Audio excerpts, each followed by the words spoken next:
Good morning friends, Kubera channel స్వాగతం. So ముందుగా మనం చూసినట్లయితే నేను మార్కెట్ ఒక ఫ్లాట్ ట్రేడ్ అవ్వడం చూస్తున్నాము. కాకపోతే మనకి ఏంటంటే ఈ స్మాల్ క్యాప్ అయితే మంచి మూమెంట్ అయితే చూస్తున్నాము. గత 2-3 ట్రేడింగ్ సెషన్స్ నుంచి లాస్ట్ ఇంజనీరింగ్ కానివ్వండి, మనకి ఊర్జా కానివ్వండి, సుజలాన్ లేకపోతే ఏమైతే ఉన్నాయో అవన్నీ మనం ఎస్ బ్యాంక్ మంచి మూమెంట్ అయితే మనం చూస్తున్నాము స్మాల్ క్యాప్ లో. అండ్ మోర్ మనం చూసినట్లయితే నిఫ్టీ ఇప్పుడు వచ్చేసి ఒక 50 పాయింట్ కరెక్షన్తో ట్రేడ్ అవుతుంది. సో మార్కెట్ ఎలా ఉండొచ్చు అనేది ఒకసారి చూద్దాము. మనకి నిఫ్టీ వచ్చేసి బేసికల్లీ నిఫ్టీ వచ్చేసి నేను ఈరోజు ఒక నెగిటివ్ ట్రెండ్ అయితే ఫాలో అవ్వచ్చు అనుకుంటున్నానండి. జస్ట్ నాకు 22,360 ఈ లెవెల్స్ ఎప్పుడైతే బ్రేక్ అవుతాయో నేను ఎక్సెస్ సెల్లింగ్ సైడ్ వెళ్తాను. 22,217 దాకా with stop loss of 40-50 points పెట్టుకొని నేను 1:3 అనేది టేకప్ చేయడానికి చూస్తున్నాను. మనం వచ్చేసి నిఫ్టీలో ఈ రోజు నేను ఈ సైడ్ ఉంటాను, అంటే మార్కెట్ పడుతుందని నేను ఎక్స్పెక్ట్ చేస్తున్నాను. నెక్స్ట్ వచ్చేసి మనం బ్యాంక్ నిఫ్టీ ఒకసారి చూద్దాము. బ్యాంక్ నిఫ్టీలో వచ్చేసి నాకు క్లియర్ రెక్టాంగులర్ ప్యాటర్న్ అనేది నాకు ఫామ్ అయింది.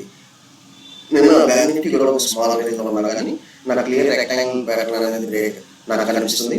సో వన్స్ నాకు ఇది వచ్చేసి డౌన్ సైడ్ 48,190 ఇది కానీ మనం డౌన్ సైడ్ బ్రేక్ అవుతా ఉంటే మాత్రం నేను క్లియర్ సెల్లింగ్ సైడ్ వెళ్తాను. జస్ట్ వచ్చేసి నాకు 30 పాయింట్స్ స్టాప్ లాస్ అనేది మెయింటైన్ చేస్తాను. ఓకే, 30 పాయింట్స్ స్టాప్ లాస్ అనేది మెయింటైన్ చేస్తాను.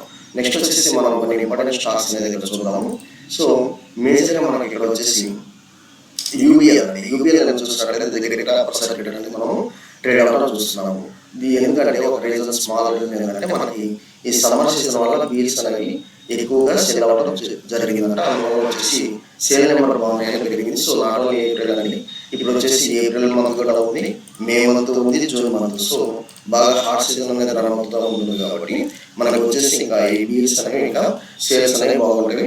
మీరు ఇప్పుడైనా రావచ్చు. సో సీజనల్ ఇన్వెస్ట్మెంట్ 2-3 months మంచి రిటర్న్స్ అయితే మనం దీనిలో చూస్తాము. ఓకే, నెక్స్ట్ వచ్చేసి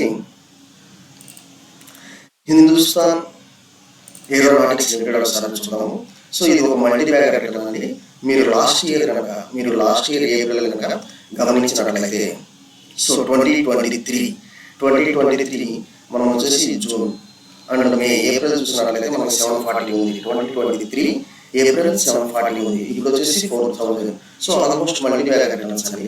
యాజ్ లాంగ్ యాజ్ మనకి సెంట్రల్ గవర్నమెంట్ మారదు కాబట్టి ఇది వచ్చేసి అప్ సైడ్ మూమెంట్ మనకు కనిపిస్తుంది. And more over bulk orders అయితే హెచ్ఏఎల్కి వస్తున్నాయి. సో మీరేమో 10,000 మనకి మీరేమో 10,000 మార్క్ టచ్ అయినా మీరు ఆశ్చర్యపోవాల్సిన అవసరం లేదు. వీటిని 18 months to 24 months. ఓకే, అది మీరు ఒకసారి చూడండి. హెచ్ఏఎల్ డిఫెన్స్ స్టాక్ హెచ్ఏఎల్ మన వాట్సాప్ గ్రూప్లో డిస్కస్ చేసాము. నెక్స్ట్ హిందుస్థాన్ యూనివర్లో మీరు చూసినట్లయితే నాకు ఇది వచ్చేసి ఒక వి షేప్ ప్యాటర్న్ అయితే కనిపిస్తుంది. ఈ వి షేప్ ప్యాటర్న్ ఎప్పుడైనా కానీ మనం గమనించాల్సింది ఏంటంటే అప్పర్ సైడ్ బ్రేక్ అయితే మనం బైక్ వెళ్తాము, లోవర్ సైడ్ అయితే సెల్లింగ్ వెళ్తాము. సో ఈ వి షేప్ ప్యాటర్న్ అనేది మీరు ఒకసారి గమనించి దాని ప్రకారం సో అప్పర్ సైడ్ 2260 బ్రేక్ అయితే మాత్రం నేను అప్ సైడ్ వెళ్తాను. మీతో నాకు వచ్చేసి 70 పాయింట్స్ స్టాప్ లాస్ తో చూస్తాను. Okay, and more over next మనకి నేను మంచి రిజల్ట్స్ ఇచ్చినట్టుగా మనం చూసాము. సో నాకు వచ్చేసి పైన అప్ సైడ్ మూమెంట్ కనుక చూసినట్లయితే నా అప్ సైడ్ మూమెంట్ అయితే బ్రేక్ అయితే మాత్రం నేను అప్పుడు వెళ్తాను. ఇది వచ్చేసి దగ్గర 2538 అయితే బ్రేక్ అవ్వాలి. నేను 2538 బ్రేక్ అయితే మాత్రం నా అప్ సైడ్ మూమెంట్ వెళ్తాను. ఓకే, థ్యాంక్ యూ అండి. జై హింద్ ఫర్ వాట్సాప్.